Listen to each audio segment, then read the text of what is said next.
15 h, l'heure du direct, l'heure de retrouver nos deux commentateurs fétiches, Jean-Yves et Jean-Jacques, pour le direct sportif du jour. À vous, les gars. Bonjour Jean-Guy. Bonjour Jean-Jacques. Et bienvenue, cher public, avec nous pour vivre ensemble cette 432e édition des Journées de la Fable, avec aujourd'hui l'épreuve reine, mon cher Jean-Guy, n'est-ce pas? Le petit chaperon rouge. Et oui, le petit chaperon rouge qui s'élance, il rencontre son entraîneur qui est aussi sa mère. Sa mère. Et oui, elle lui indique les instructions, il faudra rentrer avant la nuit, évidemment.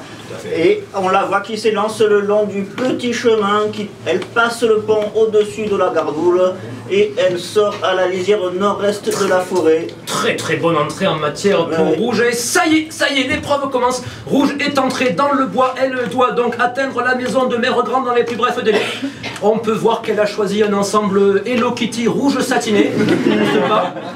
Oui, c'est un panier en osier équitable du Darfour, en effet, vous l'avez remarqué, Jean-Guy.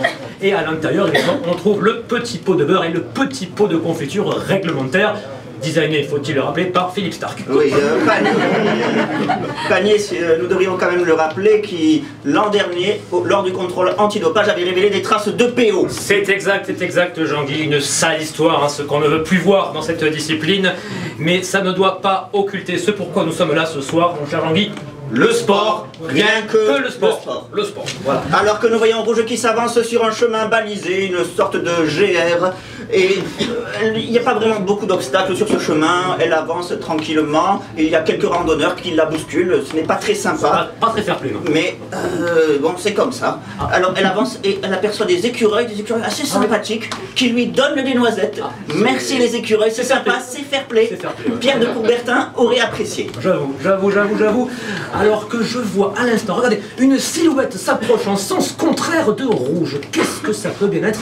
C'est très poilu, c'est un loup incroyable, un loup en cette période de l'année. Eh bien, écoutez, que va-t-il se passer?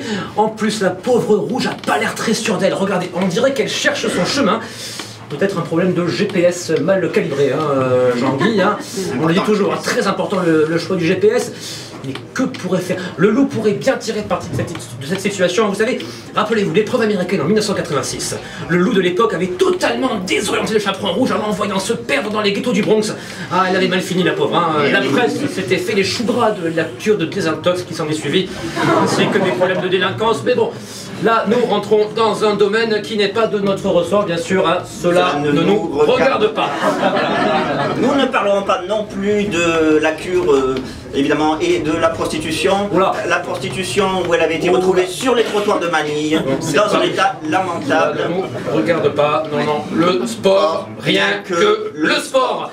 Donc on revient sur le terrain, et là, il y a un très très bel enchaînement d'actions. Attention, Rouge avance, le loup la suit. Rouge, loup, rouge, un écureuil, rouge, un lapin, un chasseur, plus de chasseurs, le loup qui avance, le loup qui s'approche. Regardez, il cherche le contact vers Rouge, il va y avoir confrontation. Regardez, il lui parle dans l'oreille. On ne sait pas ce qui se dit, hein, c'est un peu la magie du direct. Regardez-moi ça, Jean-Guy, elle part dans l'autre direction. Vous voyez, c'est ça, il lui a indiqué le mauvais chemin. Je le savais. Ça, c'est dégueulasse. C'est pas très fair-play. Non, c'est vraiment pas très fair-play. Hein. Et comme on le sait tous, le loup est un loup pour l'homme. Voilà, c'est un loup, ça, y a pas à dire. C'est un loup, ça, c'est bien vérifié. Alors, du coup, Rouge a un peu disparu, là. Elle a pris un autre sentier. On va essayer d'avoir notre envoyé spécial sur place. Attendez. Roger Lapin, vous m'entendez? Lapin. Roger. Lapin. Vous nous recevez, Roger? Roger. Bon, pas Roger. Petit problème de liaison satellite avec notre envoyé spécial. Bon, basculons, si vous voulez bien, sur la maison de Mère Grand, où là, il se passe quelque chose aussi. Je distingue une silhouette qui s'approche vers le son, mais on dirait bien que c'est Rouge. C'est Rouge. Elle est déjà arrivée. Non, ça. Attendez, bah du coup, on va voir Mère Grand qui va ouvrir la porte. Rouge est derrière la porte. L'épreuve serait-elle déjà finie? Et non. Oh, c'est le loup!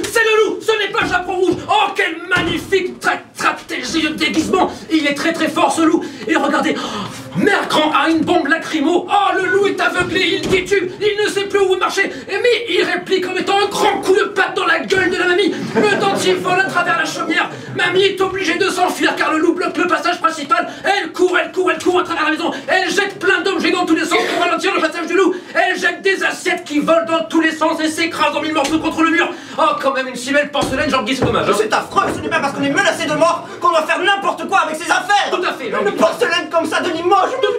Tout à fait. Ah, mais je ne m'en remettrai.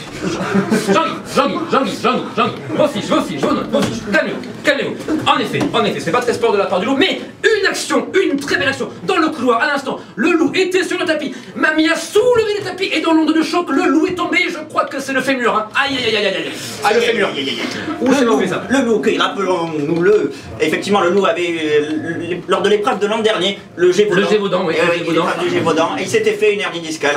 Terrible incident. Ça va pas l'arranger, hein, ça va pas l'arranger. Il est sacrément amoché. On ne sait pas comment il va s'en sortir. Il est amoché, mais il se relève. Oh, quelle santé. C'est un véritable coup de théâtre. Le loup est en train de courir après mamie, qui maintenant est acculée et n'a pas d'autre choix que de s'enfuir, d'ouvrir la petite porte au fond du couloir. C'est une vieille porte ancienne.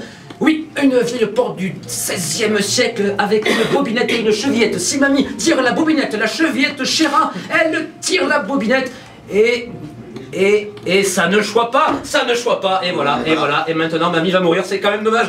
C'est quand même dommage, voilà. Tout ça pour une serrure mal choisie.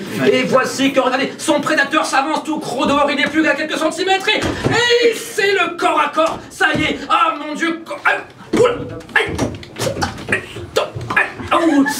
ah, ça gicle, ça saigne, ça vole dans tous les sens. Comment vous décrire ce convoi, cher public? Les organes, les tripes, toute la charcuterie est éparpillée sur les parois. Je peux vous le dire, Jean-Guy, c'est une vraie boucherie à l'intérieur. Oui, c'est même un véritable hachis parmentier qui se déroule sous nos yeux. Il manquerait juste un petit filet d'huile d'olive, quelques herbes de Provence, du piment d'Espelette peut-être. Mais revenons à notre sujet. Le sport, rien que le sport. Ah là, mamie est vraiment... Ah, regardez, mamie, non, le plus gros morceau de mamie, excusez-moi, est en train de se traîner par terre en hurlant de douleur. Oh là là, le pauvre tapis, elle salope tout le sol, ce n'est pas vraiment ses habitudes d'ailleurs. Mamie, on ne se demande si elle n'en fait pas un peu trop quand même, Jean-Guy, non? Tandis que nous voyons sur l'autre caméra rouge qui est en train d'arriver. Déjà elle sonne à la porte. C'est un coup de théâtre. Mais comment va faire le loup pour nettoyer? Vous voulez dire nettoyer toute la scène de crime en moins de 2 minutes? C'est impossible. Mais non, impossible n'est pas Trip Express. Grâce à son nouvel agent anti-hémoglobine, Trip Express décolle même les organes les plus incrustés, ceux sur toutes les surfaces, en un temps record. Trip Express nettoie toutes vos scènes de crime en moins d'1 minute. Trip Express. Et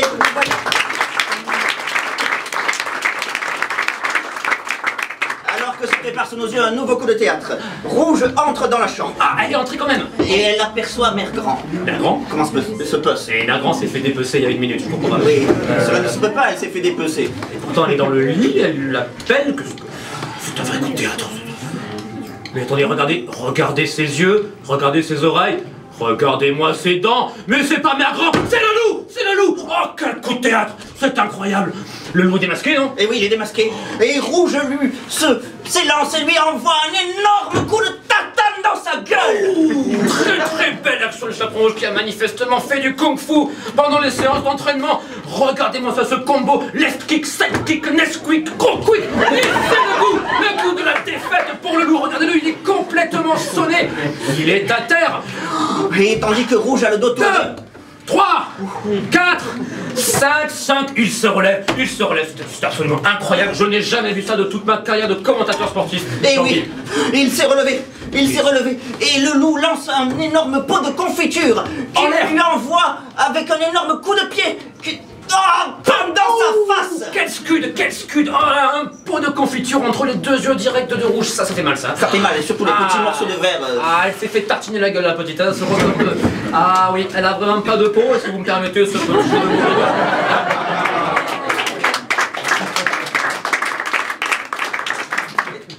mots. Je peux même continuer sur cette lancée en disant que c'est une véritable déconfiture à laquelle on assiste. Rouge rouge n'en peut plus, regardez, elle C'est assez rentre. extrême d'ailleurs. Ouais. Oui, oui, c'est assez extrême, c'est ça. Regardez-moi ça. Oh, regardez-moi ça, le loup n'a pas fini. Il est en train de concentrer toute son énergie dans une véritable boule de feu qu'il concentre dans sa patte droite. Et il lui assène une droite forte, que dirais-je, une droite extrême même, dans sa tête toute rouge. Oh la pauvre, oh là là là là là, je crois que là c'est fini pour elle. Hein. Et oui, j'entends d'ici les os qui craquent. Et ça sent la fin pour Rouge qui ne se relèvera pas. Ce n'est pas la peine de compter cette fois-ci. Ah non, pas la peine. Elle est foutue, elle est complètement morte. Red is dead. Comment dire le jargon? Je crois que c'est la fin de partie anticipée pour Rouge. Mais alors dis-moi, Jean-Guy, que peut-on retenir de cette déconfiture? Eh bien, après un départ difficile, Rouge, c'est quand même, bon, un départ peut-être quand même pas si mal, je dis difficile, mais il n'était pas si mal. Oui. D'un point de vue technique, c'était bon, d'un point de vue tactique, c'était bon, mais sa naïveté, pourquoi tant de naïveté? Petit chaperon rouge, ne sois pas si naïf. Et un GPS mal réglé, faut-il oui, le rappeler?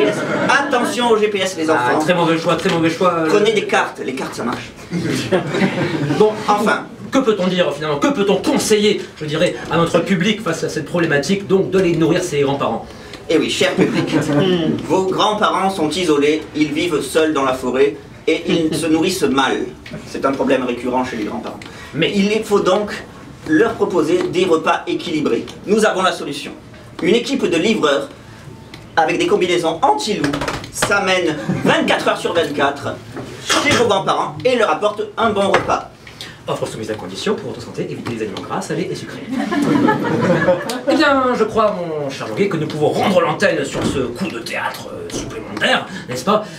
Eh bien, la semaine prochaine... Oui, la semaine prochaine, nous verrons le loup qui est donc qualifié pour le quart de finale. Il rencontrera les 3 petits cochons. C'était Jean-Guy et Jean-Jacques, à vous les studios.